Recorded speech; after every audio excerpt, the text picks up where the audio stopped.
बंगाल चुनाव से ठीक पहले बीजेपी और चुनाव आयोग अब अपनी मनमानी पर खुलकर उतर आए हैं। उधर ममता बनर्जी के हाथ एक ऐसा जैकपॉट लग गया है कि बीजेपी को वोटिंग से पहले ही अपनी हार दिख रही होगी।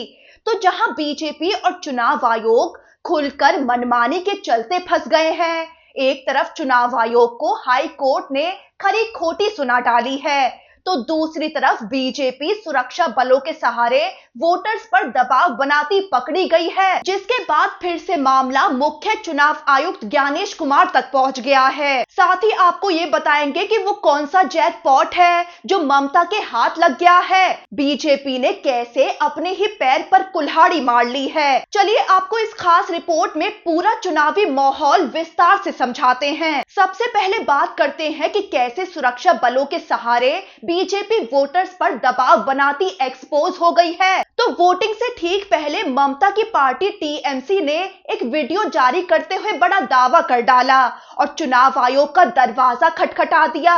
ममता की पार्टी ने मुख्य चुनाव आयुक्त ज्ञानेश कुमार को चिट्ठी के जरिए शिकायत दर्ज कराते हुए केंद्रीय रिजर्व पुलिस बल यानी सीआरपीएफ जवानों पर गंभीर आरोप लगा दिए हैं। ममता की पार्टी टीएमसी ने जो वीडियो जारी किया उसमें स्थानीय नागरिक ये आरोप लगा रहा है कि सीआरपीएफ के जवान बीजेपी उम्मीदवारों के साथ गली गली घूम रहे हैं और वोटर्स के बीच बीजेपी के चुनावी पर्चे बांट रहे हैं। ममता की पार्टी भड़क उठी है कि सीआरपीएफ जवान वोटर्स को बीजेपी के पक्ष में वोट देने के लिए डरा धमका रहे हैं और चुनाव को प्रभावित कर रहे हैं। इस मामले पर ममता की पार्टी का गुस्सा चरम पर है। वो दावा कर रही है कि केंद्रीय सुरक्षा बल के जवान निष्पक्ष रहने के बजाय बीजेपी के एजेंट के रूप में काम कर रहे हैं। ऐसे में टीएमसी के वरिष्ठ नेता और राज्यसभा सांसद डेरेक ओब्रायन ने मुख्य चुनाव आयुक्त ज्ञानेश कुमार को इस मामले को लेकर एक चिट्ठी लिख डाली है। टीएमसी की इस चिट्ठी में साफ लिखा है कि रक्षा बलों की जो ये गतिविधि है,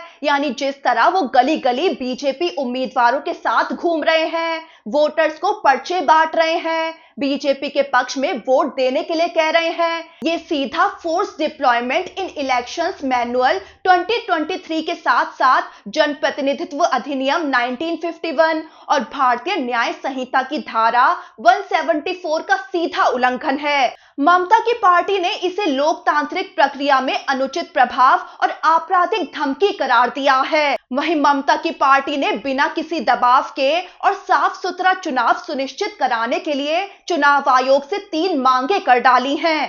पहली मांग के नियम तोड़ने वाले सीआरपीएफ जवान को तुरंत कारण बताओ नोटिस जारी किया जाए। दूसरी मांग कि दोषी जवानों के खिलाफ फौरन एफआईआर दर्ज करके सख्त कार्रवाई हो और तीसरी मांग कि राज्य में तैनात सभी केंद्रीय बलों को कड़े निर्देश दिए जाएं कि वो अपनी निष्पक्षता बनाए रखें। टीएमसी का साफ कहना है कि सुरक्षा बलों का ऐसा व्यवहार वोटरों के मन में डर पैदा करता है, जिससे साफ तौर पर वोटिंग का अधिकार प्रभावित होता है।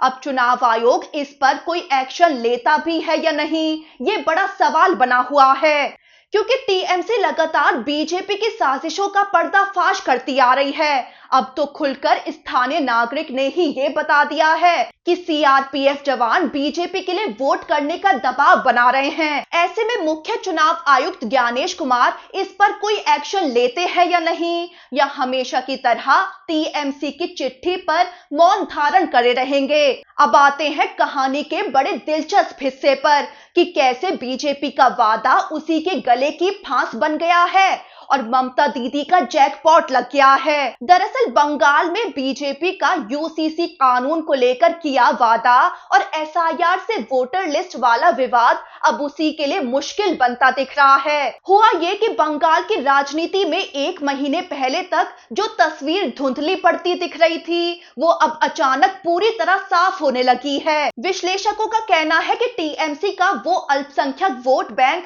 जो पिछले 15 सालों में पहली बार डगमगाता हुआ नजर आ रहा था और बड़े बिखराव की आशंका जताई जा रही थी, वो अब फिर से मजबूती के साथ ममता बनर्जी के पीछे खड़ा हो गया है।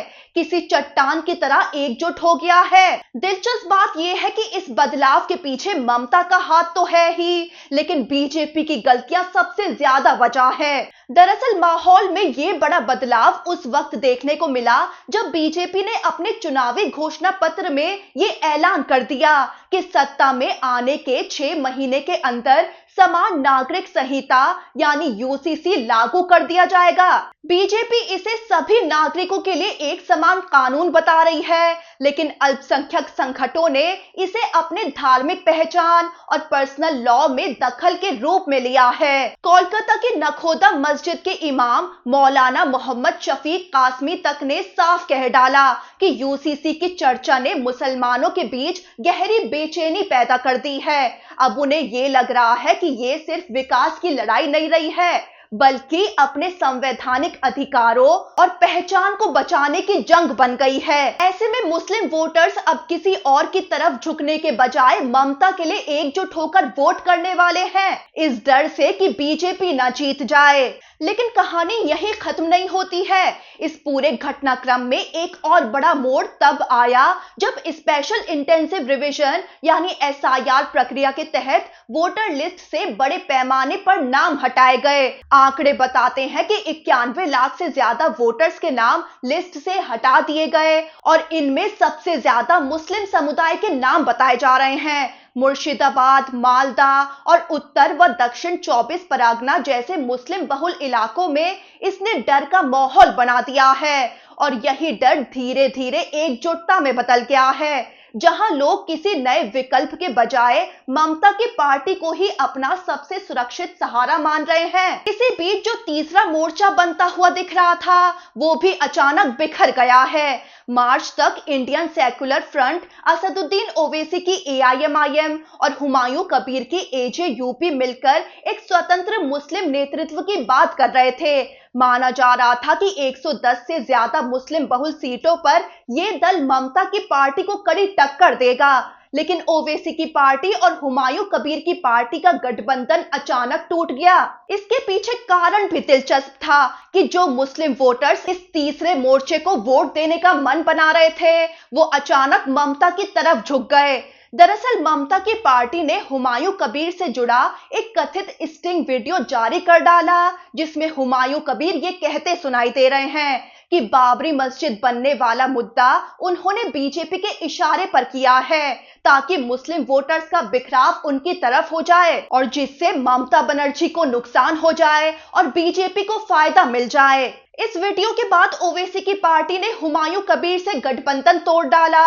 अब हालात ये है कि अल्पसंख्यक वोटर्स को लगने लगा है कि अगर उन्होंने इन छोटे दलों पर भरोसा किया तो उनका वोट बढ़ जाएगा और इसका सीधा फायदा बीजेपी को मिल जाएगा। ऐसे में वोट बर्बाद करने के बजाय ममता की पार्टी को चुनना ही ज्यादा सुरक्षित रास्ता माना जा रहा है। राजनीतिक विश्लेषकों का कहना है कि बंगाल की राजनीति अब तेजी से 2021 जैसी स्थिति की ओर लौट रही है। उस चुनाव में भी अल्पसंख्यक वोटरों ने ममता के लिए किसी खास उत्साह में नहीं बल्कि वोट बंटने के डर से एक तरफा होकर उनका साथ दिया था। नतीजा ये हुआ था कि जिन 89 सीटों पर मुस्लिम आबादी 30% से ज्यादा थी, उनमें से 87 सीटें ममता बनर्जी के खाते में चली गई थी और अब 2026 के चुनाव से पहले फिर वही माहौल बनता दिख रहा है। जमीनी स्तर पर भी तस्वीर बदल चुकी है। मुर्शिदाबाद और आसपास के इलाकों में लोग ये मान रहे हैं कि शुरुआत में वो कांग्रेस या हुमायूं कबीर और ओवैसी की पार्टी जैसे दलों की ओर झुक रहे थे, लेकिन अब परिस्थितियां बदल गई हैं। All Bengal Minority Youth Federation का कहना है कि जब किसी समुदाय को अपनी पहचान और नागरिकता पर खतरा महसूस होता है तो वो उसी ताकत के साथ खड़ा होता है जो उसे सुरक्षा का भरोसा दे सके, और इस समय वो चेहरा ममता बनर्जी का बना हुआ है। यानी कुल मिलाकर बीजेपी का यूसीसी वाला दाव और एसआईआर जैसी प्रक्रिया जो शायद चुनावी फायदे के लिए उठाए गए कदम थे, अब उल्टा असर दिखा रहे हैं। ये मुद्दे टीएमसी के लिए वो गोंद बन गए हैं जो मुस्लिम वोट बैंक को फिर से एकजुट करके मजबूती से जोड़ रहे हैं। और यही वजह है कि बंगाल की राजनीति में जो तस्वीर एक महीने पहले तक धुंधली नजर आ रही थी, अब वो पहले से कई ज्यादा साफ नजर आ रही है। और ये बात बीजेपी की नींदें उड़ा रही है। अब आते हैं चुनाव आयोग की उस मनमानी पर, जिस पर हाई कोर्ट से चुनाव आयोग को बड़ी डांट लग गई है। दरअसल मामला ये था कि चुनाव आयोग ने सरकारी कॉलेज के प्रोफेसरों को बंगाल चुनाव में पोलिंग बूथ का इंचार्ज बना दिया था। ऐसे में कॉलेज शिक्षकों का प्रतिनिधित्व कर रही एक संस्था ने कलकत्ता हाई कोर्ट में एक रिट याचिका दायर कर दी थी। इस याचिका में चुनाव आयोग के इस फैसले को चुनौती देते हुए कहा गया कि ग्रुप ए के बराबर के अधिकारियों जैसे कॉलेज के टीचिंग स्टाफ को पोलिंग ड्यूटी पर तभी लगाया जा सकता है जब उसके पीछे बहुत जरूरी कारण लिखकर दर्ज किए गए हों। ऐसे में अब कोर्ट ने बड़ा आदेश सुना दिया है। कोर्ट ने कहा कि चुनाव आयोग के पास लोगों को ड्यूटी पर लगाने का अधिकार तो जरूर है, लेकिन उसे अपने ही नियमों का पालन करना होगा। नियम कहते हैं कि इतने सीनियर लोगों जैसे प्रोफेसर को चुनाव ड्यूटी में तभी लगाया जा सकता है जब उसके पीछे कोई खास और लिखित कारण हो। लेकिन चुनाव आयोग कोर्ट में ऐसा कोई ठोस कारण या सबूत दे नहीं पाया है, इसीलिए कोर्ट ने प्रोफेसरों की ये ड्यूटी रद्द कर दी है। यहां तक कि सुनवाई के दौरान जज ने नाराजगी में ये तक कह डाला कि अगर ऐसा है तो जजों को भी ड्यूटी लगा दीजिए, मैं खुद तैयार हूं। यानी कोर्ट ये दिखाना चाहता है कि चुनाव आयोग का फैसला ठीक नहीं था, वो अपनी मनमानी में आकर गलत फैसले कर रहा है।